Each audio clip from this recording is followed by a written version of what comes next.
Donc, à la demande de quelques internautes, je vais vous montrer les cotes du châssis pour fabriquer vous-même un mini-kart.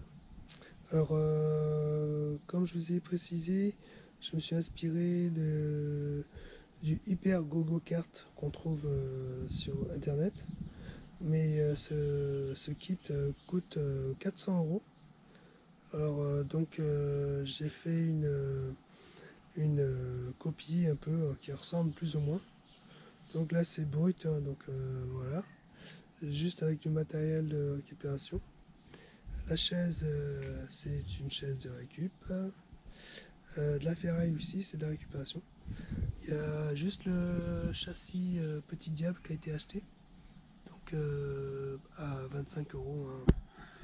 Donc ça, il me restait sous la main, donc je l'ai modifié. Alors, à la base, sur le Hyper Gogo Kart, l'overboard se met en partie arrière avec les broches qui viennent dessus et on vient sangler sur les padelles.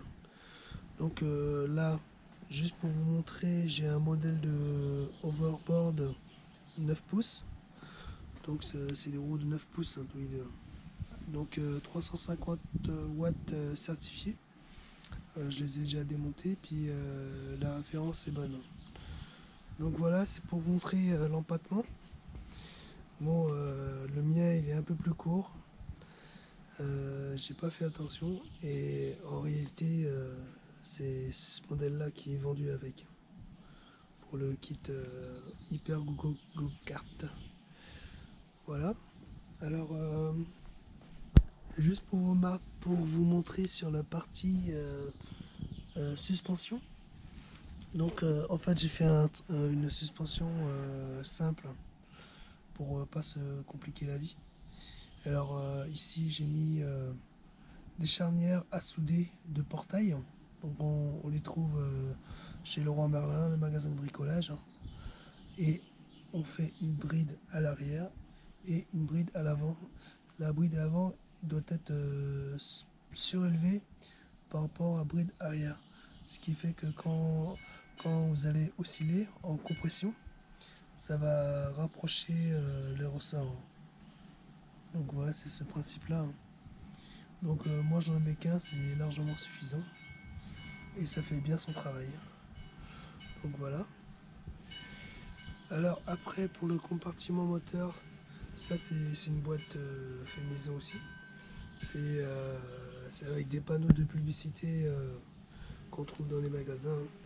Donc il y a une couche d'aluminium et entre les deux il y a du plastique. Donc voilà, alors dedans j'ai fait en sorte pour que je puisse mettre mes trois batteries de 3x4S en lipo qui fait du 5 ampères-heure. Voilà, hein. C'est juste une petite boîte, hein. Et les batteries sont tenues avec du velcro à l'intérieur. Donc il y a juste à poser et descratcher. Tac, et là la petite tirette avec. Voilà. Euh, je vais vous en parler un peu plus tard sur les petits contrôleurs 24 volts 350 watts que j'utilise. Donc je ne passe plus par les contrôleurs avec écran display LCD parce qu'en fait c'est un coût en plus et il faut savoir que toutes les options de l'écran LCD on peut les avoir manuellement euh, en faisant les fils nous-mêmes. Donc c'est pour ça que je prends que les contrôles. Je vous donnerai le lien tout à l'heure pour que vous puissiez les retrouver facilement. Voilà. Tac, je vais vous donner les cotes de la construction. Alors moi je voulais un truc qui soit petit et qui soit passe-partout et très peu d'encombrement et qu'on puisse mettre dans le coffre d'une voiture.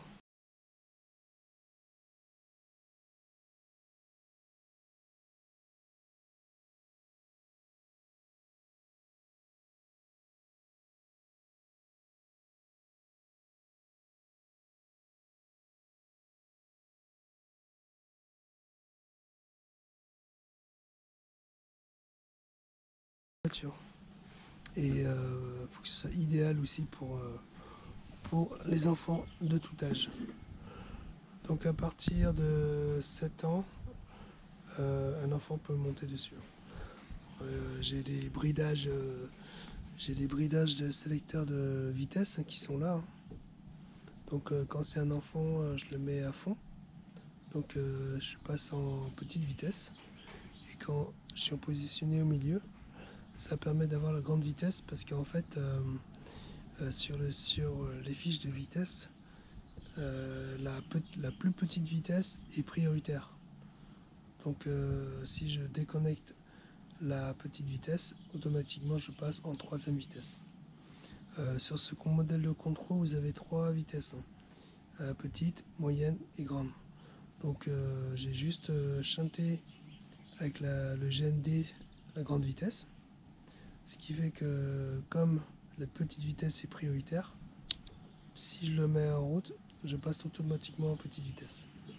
Et quand je l'enlève, je passe automatiquement aussi en grande vitesse puisque j'ai déjà chanté auparavant. Et puis là, la marche arrière que vous connaissez. Bon, là c'est le bouton on-off pour les contrôles. Et là plus tard, je pourrais mettre un klaxon ici. Sinon pour la commande, je vous ai déjà parlé, hein, donc en mode aviation, c'est-à-dire qu'on pilote comme ça. Et on a les pouces pour actionner le frein et l'accélérateur. Alors l'avantage de ce dispositif, c'est que vous n'êtes pas obligé d'adapter les pédales d'accélérateur au pied et les pédales de frein haut au pied, parce que c'est assez laborieux pour fixer les pédales d'accélérateur.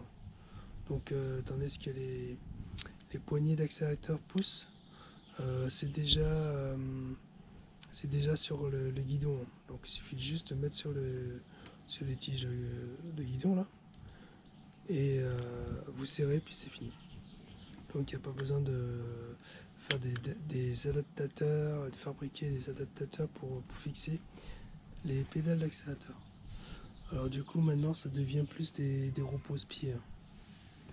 Voilà pour la partie commande. Et surtout renforcez bien la colonne de direction parce que dans les virages on a tendance à s'accrocher au volant. Ok. Donc voilà, support de la colonne de direction et son moyeu de roue de vélo avec les renvois qu'on peut trouver sur AliExpress. Hop, là c'est un fer en équerre. Je vous donnerai les cotes.